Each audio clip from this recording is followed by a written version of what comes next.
ভবে কেউ কারো নয় দুঃখের দুঃখী। দর্শক, আজকে আমরা কথা বলবো একজন কণ্ঠশিল্পীর সাথে, যিনি গান গেয়ে মুগ্ধ করেছেন মানুষকে, তেমনি আলো ছড়িয়েছেন তার নিজের জীবনেও। এই কষ্টসাধ্য জীবনের পিছনের কথাগুলো আজকে আমরা তার কাছ থেকে শুনবো। আপা, আপনার নাম? আমি লুবনা ইয়াসমিন দোয়েল। আর আমি যে লোকসঙ্গীত শিল্পী সেটা তো আপনি বলেই দিলেন। জি জি। তো আপনি মানে প্রথম এই যে গান শুরু করলেন কবে থেকে? গান শুরু আমার জন্মের পর থেকেই বলতে পারেন, কারণ আমাদের পারিবারিকভাবে মানে পারিবারিকভাবে এই গানের ছিল আপনাদের? আমার দাদা গান করতেন, আমার বাবা গান করতেন, তারপরে আমরা 5 বোন 1 ভাই, সবাই গান বাজনার সাথে জড়িত। মানে ভাই বোন সবাই কি গান বাজনার সাথে জড়িত? আচ্ছা আচ্ছা, এটা তো মজার ব্যাপার। হয়তো দেখা গেল যে অনেক ফ্যামিলিতে গান গায়, কিন্তু দেখা গেল যে অনেকেই হয় না, শিল্পী হয় না বা হইতে পারে না। না, আসলে অনেক সময় মেয়েদের বিয়ের পরে গান বাজনাটা বন্ধ হয়ে যায়।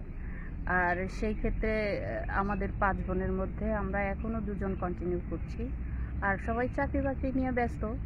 আমি চাকরিতে ঢুকেও বলতে পারেন গানের নেশায় আমি চাকরিটা করতে পারিনি। রংপুর ইঞ্জিনিয়ারিং কলেজে আমি বছরখানেক চাকরি করেছি। বাহ।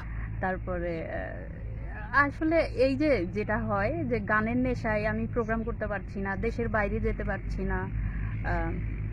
তারপরে আরেকটা কজ হচ্ছে, আমি তখন মাস্টার্স পরীক্ষা দিব, আমি ছুটি চেয়েছিলাম, সব মিলে আর কি চাকরিটা ছেড়ে দিয়েছি, করা হয়নি। তার মানে গানের নেশাই সবকিছু ছেড়ে দেওয়া হচ্ছে।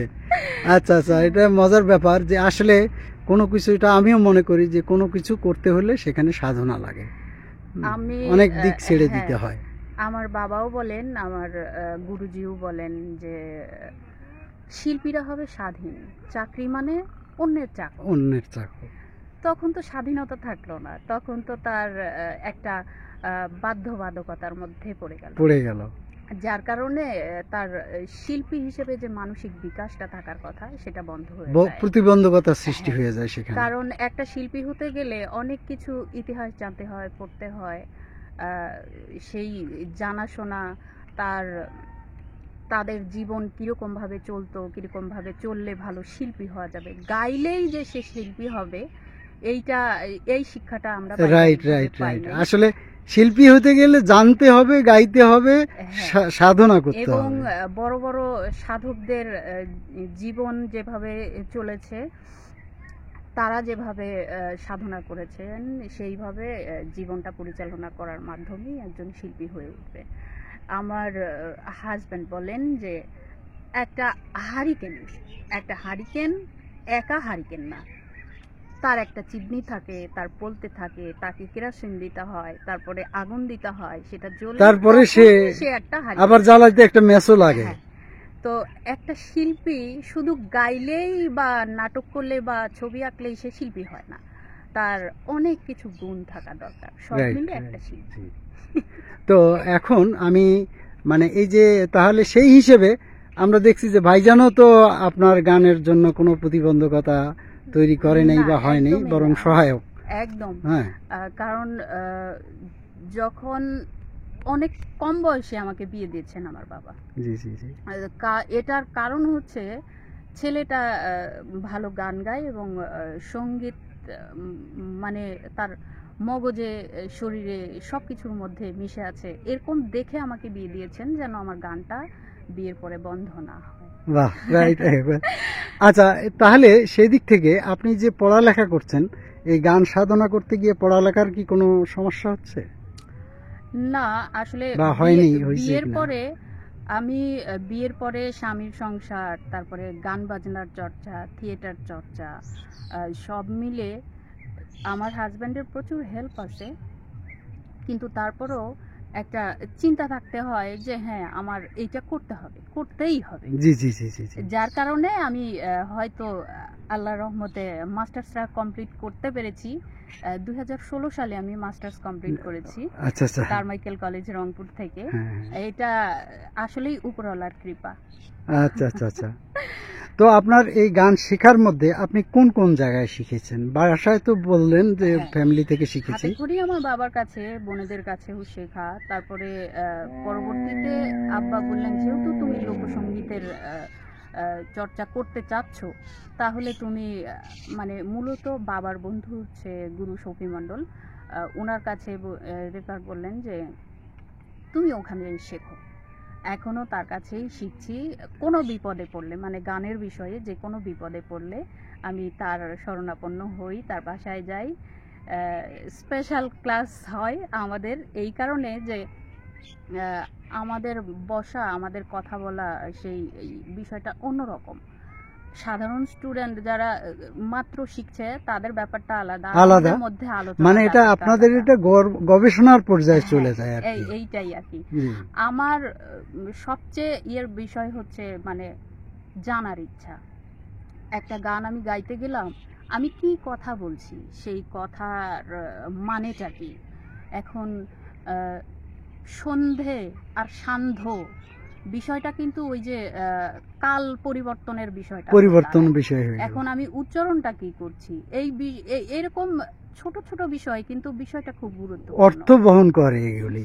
এই ধরনের বিষয়গুলো নিয়ে আমরা আলোচনা করি, যার কারণে সব সময় হয় না, আমরা বিশেষ সময় বের করে আসলে তার মানে শুধু গান গাইতে পারলেই শিল্পী হওয়া যায় না, এটা আমি বিশ্বাস করি।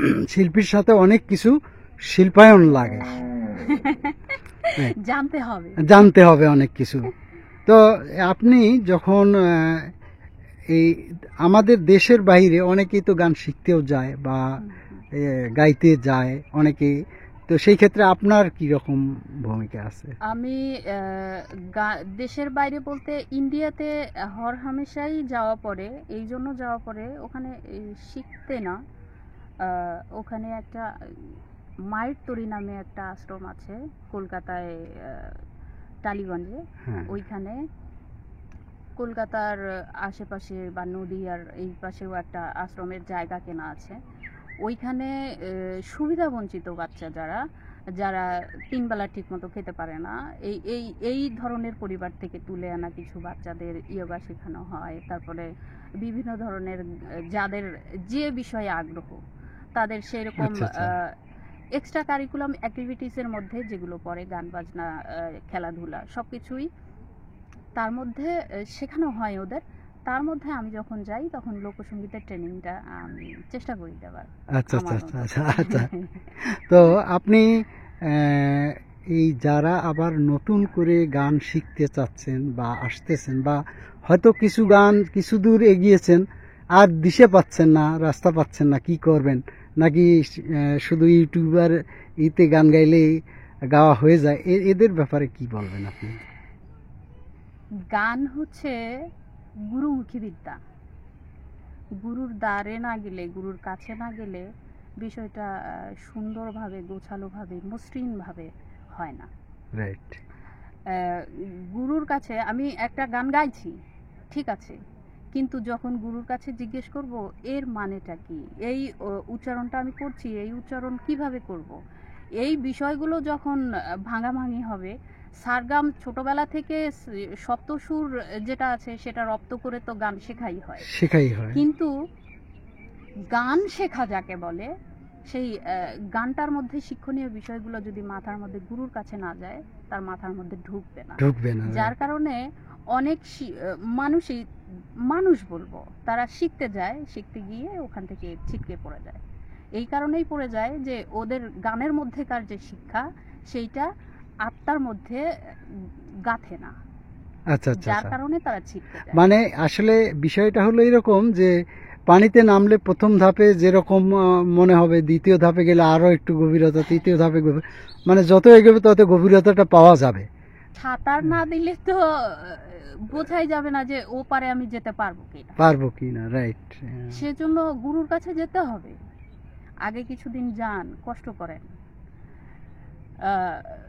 সারগাম শিখতে আপনার যতটা সময় লাগে, তার চেয়ে বেশি সময় লাগে হচ্ছে একটা গান বুঝতে। লালন ফকিরের একটা গান যদি কেউ ভিতরে ধারণ করে, স্থাপন করে, আমি বিশ্বাস করি সে কখনো কোনো খারাপ কাজ করতে পারবে না। এখন আমি পেয়েছি এক ভাঙ্গা তরি, জনম গেল সেচতে পানি, এইখানেতে এই সুখ হইল, আবার কোথা যাই না জানি। এইটুকু বুঝতে গেলে একটা অনেক কথা সাধারণ বুঝতে মানুষ হবে। পাগল হয়ে যাবে। সেজন্য আমি বলছি, একটা গান যদি ধারণ করে, বিশেষ করে লালন ফকিরের তো অনেক রকম গান হয়, অনেক অনেক অনেক ধরনের গান হয়, বিচ্ছেদি গান, জি, জি, জি। তারপরে প্রার্থনা গান, গুরু প্রার্থনা গান, এই বিভিন্ন রকমের গানের মধ্যে আমি বলবো যে প্রার্থনা গান যেটা বলে দৈন্য গান। দৈন্য গান, আচ্ছা। এই দৈন্য গান যদি কোনো মানুষ একটা ভিতরে ধারণ করে, তার আর মানুষ, আমি যে মানুষ সেইটা তখনও বুঝতে পারো। আচ্ছা আচ্ছা, রক্ত মাংস থাকলে, আমি যেমন বললাম যে শিল্পী মানে গান গাইলেই সে শিল্পী হয় না, রক্ত মাংস থাকলে একটা মানুষ মানুষ হয় না। মানুষ হয় না। ভিতরে যে আত্মা থাকে, আত্মার পশুত্ব মরে না। যদি কোনো মানুষের পশুত্ব মরে, তবেই সে মানুষ হিসেবে পৃথিবীতে চলাফেরা করবে।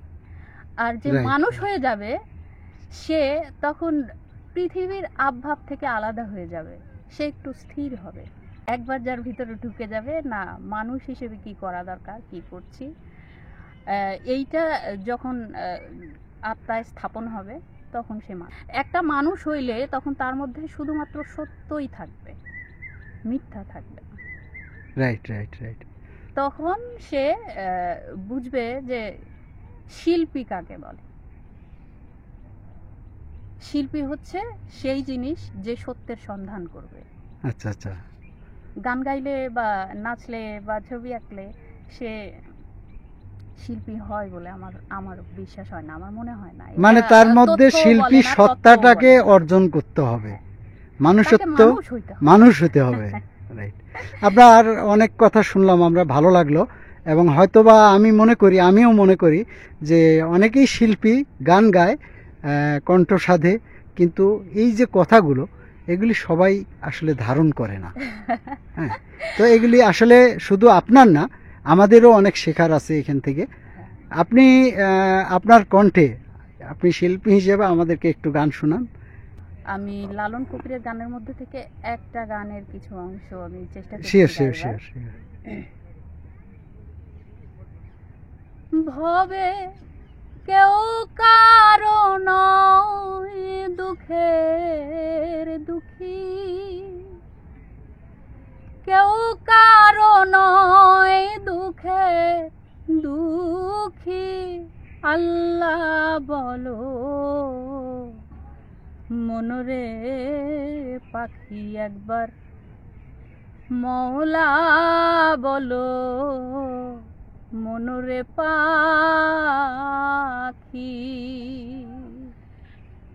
ভুলো না রে ভব ভ্রান্ত কাজে, আখেরে এসব কার্য মিছে, ভুলো না রে ভব ভ্রান্ত কাজে, আখেরে এসব কার্য মিছে, ভবে আসতে একা যেতে একা, আসতে একা যেতে একা, এ ভব পীড়িতের ফল আছে কি, আল্লাহ বলো মনরে পাখি একবার, মওলা বলো মনরে পাখি।